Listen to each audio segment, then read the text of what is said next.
बच्चों, let's read the question. The question says, if a plant cell is immersed in water, the water continues to enter the cell until the A. concentration of salts is the same inside the cell as outside. B. cell bursts. C. concentration of water is the same inside the cell as outside.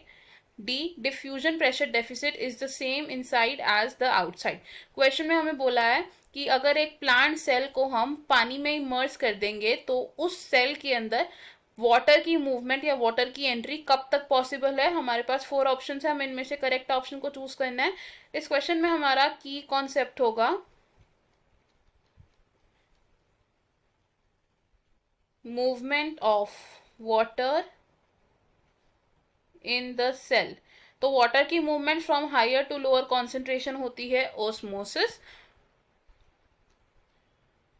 और osmosis occur होती है through a semi permeable membrane. अब अगर एक cell में solvent की entry हो रही है, लेट सपोज ये एक सेल है, this is the cell wall and the cell membrane. ये है cell wall and inner layer है हमारी सेल मेम्ब्रेन.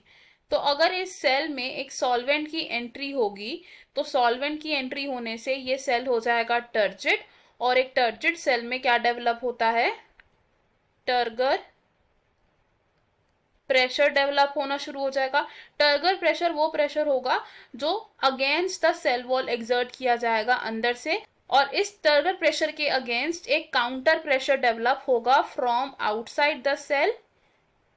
अगर ये एक सेल है, this is a turgid cell, इस टर्जिड सेल के ऊपर एक काउंटर प्रेशर लगता है फ्रॉम द आउटसाइड. इस काउंटर प्रेशर को हम बोलते हैं वॉल प्रेशर. वॉल प्रेशर इसलिए लगाया जाता है बाय द सेल वॉल ताकि एक सेल अपनी शेप को मेंटेन करके रखे.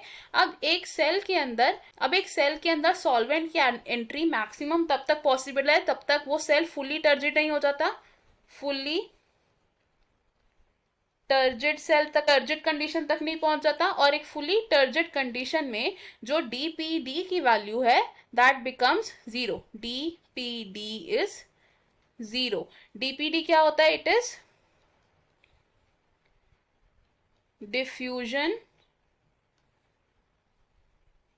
Pressure deficit.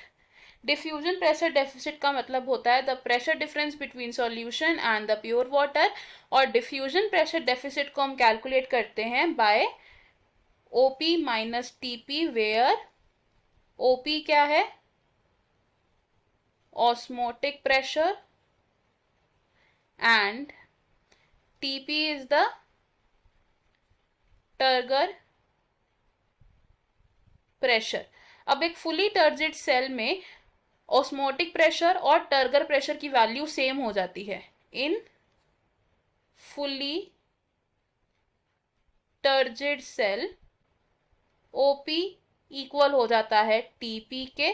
तो हम क्या बोल सकते हैं कि इस कंडीशन में जो डीपीडी है यानी कि डिफ्यूजन प्रेशर डेफिसिट है दैट विल बी 0. और 0 डिफ्यूजन प्रेशर डेफिसिट का मतलब है कि अब सेल के अंदर कोई नेट मूवमेंट ऑफ वाटर नहीं होगी. नो